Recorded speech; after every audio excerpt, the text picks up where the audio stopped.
Hello, YouTube. What's going on? I hope everyone's doing great and enjoying the cooler weather as we're going into fall. I know I do. I enjoy when the weather gets down into the 40s and 50s. That's just kind of my temperature, if you will. I like that. It's so easy for a lot of us to kind of get overheated during the summer. I know it happens to me off and on. And during the fall, I can just be so much more active than I can be during the summer. That's just what I've noticed. And I can be a lot more productive. So anyways, I've been busy outside because of the cooler weather. And wow, it's amazing what you can get done in one day. But yeah, I just been thinking about a few things. And I thought maybe I'd just do a short video as I walk around here. I'm just taking a walk around the property, just doing a perimeter check. Sometimes it's good just to kind of just check what's going on and making sure that no one's camped out in your woods and, just kind of see if there's any kind of unusual animal behavior or activity, and just to check to see if there's any garbage that's blown over from someone else's place. That's happened to me a few times. Even walking down to the front ditch, sometimes cars, will throw things out, or something will blow out of the back of a truck. I've seen that happen before. And, sometimes the school bus even, the kids throw stuff out the window up and down the street. So I've found everything from lunch boxes to broken calculators to all kinds of wrappers and candy, and you name it, I've seen it in my front yard. So with that being said, I'm just walking through here, and I just wanted to kind of speak about something, maybe a couple of things if I have enough time here. The first is, though, it just seems like this whole COVID crisis, even though the president has said that the COVID is over, we know it's not. But what about not just only the so-called virus that continues to kind of mutate and these new variants that pop up, but what about the therapeutics, though, and all those side effects from those therapeutics? And I kind of wonder, and it's not just in the short term, but really in the long term, what's going to become of all this? Like, what kind of fallout are we really going to have, in the big picture? How is society going to be affected permanently because of the things that have gone on the last few years and that are currently going on? And it's not just, I'm talking about health, really. I'm just talking about everything, how the whole COVID crisis has affected us financially, mentally, psychologically, if you will. Like, the psychology of this is even quite interesting to kind of look at, and just how people are literally living differently and thinking differently ever since all this has happened. So there's a lot of psychology that I think is just really interesting. But in terms of just other things that are on my mind, I've been thinking, like, man, besides, if you want to say that we're kind of recovering from the COVID crisis, I don't know if we really are. I don't think that we're out of the woods yet, but that's yet to be seen. What about all this tension, with Russia? Some of it might be warranted. Other things I think are just really, it just doesn't seem to be warranted. And it's just like, wow, what a mess over there. And it does seem like World War III has started. And it kind of reminds me of like the recession. Only in hindsight can we actually identify when the recession started, which they believe it started, this past spring. But it's, there's a delay, right? I mean, there literally is like this a time period that is needed to be able to identify when something really started.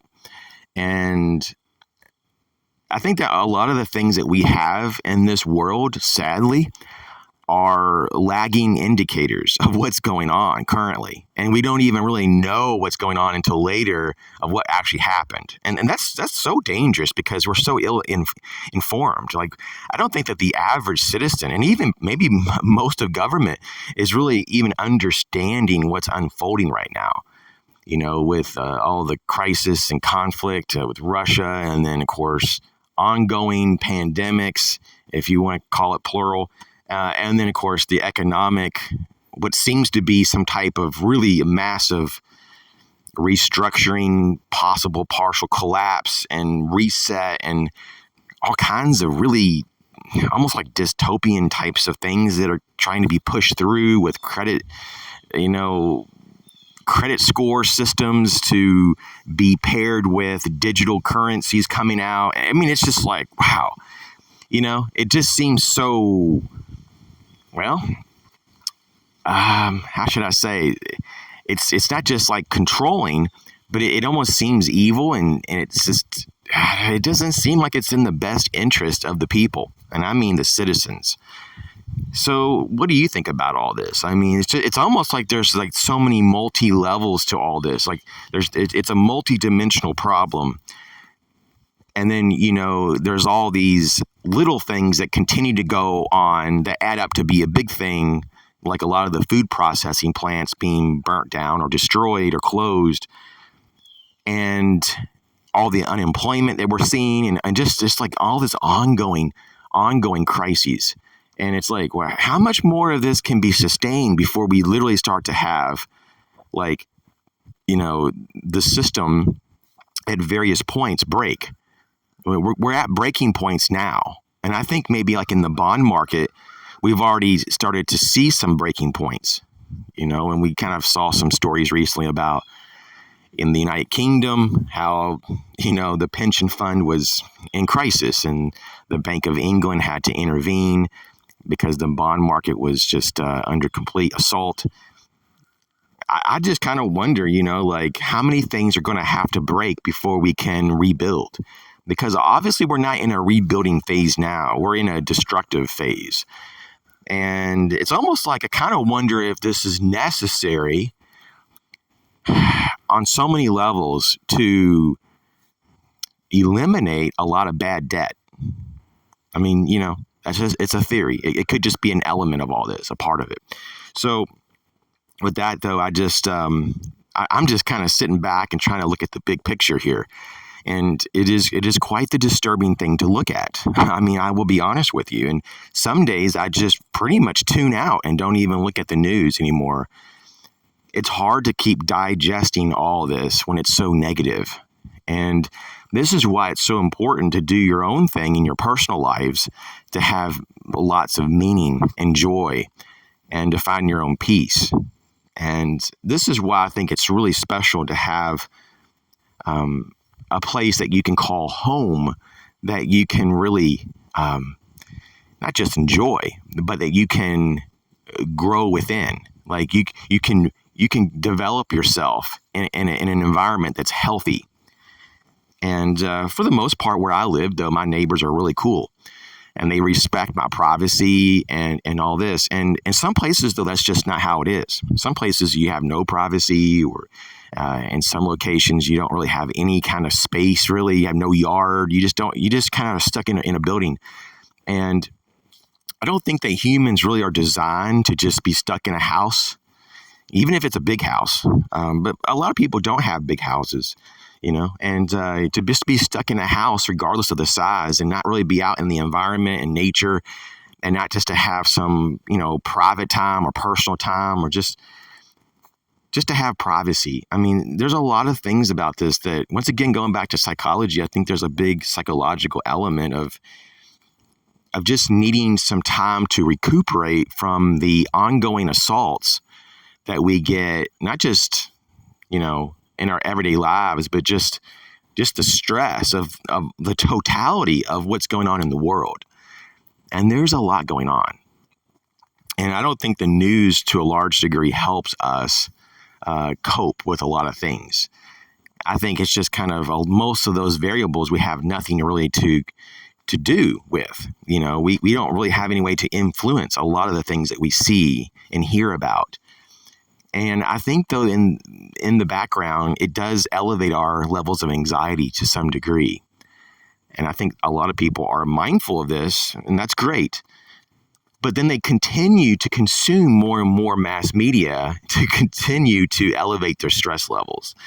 And this is just not good. So, my philosophy as of recent has been, maybe a couple times a week I check the local news, and maybe try to avoid national and international news as much as possible. As difficult as it is, and I still struggle with that, because there's times I just want to know what's going on. Even though what's being said may not be really what's going on. There's a lot of biased news out there. So it's almost like I have to train myself, really.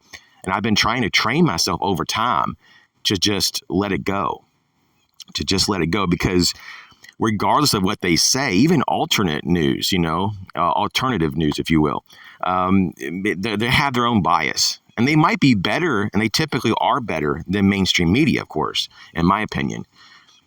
But it doesn't mean that you're getting the full picture, typically.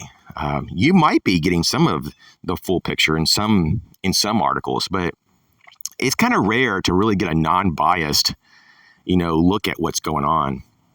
And, in the prepper communities that I'm aware of and that I follow at this current time, there's just so much fear and there's so much tension, and it's like the end of the world is tomorrow. I still see this. It's like, dude, how much longer are you going to try to sustain all this high level of alertness? Because you're burning yourself out.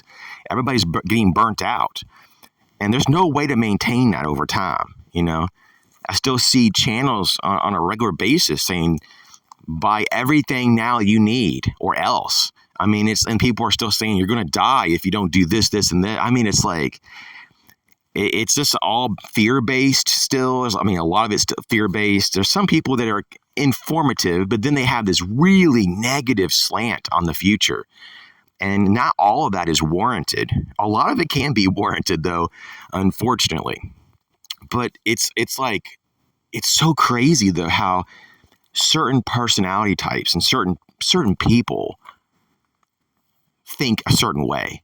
And if you can be aware of that, then you can be like, okay, some of this is hype and this isn't. But like, I have to even catch myself sometimes, because it's really easy for me to be, I think I'm sometimes optimistic, but then there's times I get pessimistic and I get really negative, and I'm like, okay, I got to call myself out on this and say, okay, what is it that I'm really worried about and why? And a lot of times it's just, there's not a lot there that really I can find that really should cause me to feel this way. So there's a lot of times what I've noticed is that I'm over consuming media. I'm worried about things that I shouldn't really be worried about because I have no control over. And I noticed too, though, that it's so important to maintain your health. So many people, they get so consumed in trying to keep up with the news that they let their health go. I see this all the time. So really be careful what you put in your body, the food you eat. And, it's not like you have to go out and exercise every day or something. I don't even know if I like the word exercise. How about we just say, try to be active. Just go out and move around, cut the grass, do something outside, walk your dog, just being active. That's a better word. So just think about all this, try to find balance in life. And with balance, you find peace. You guys take care. Catch you later.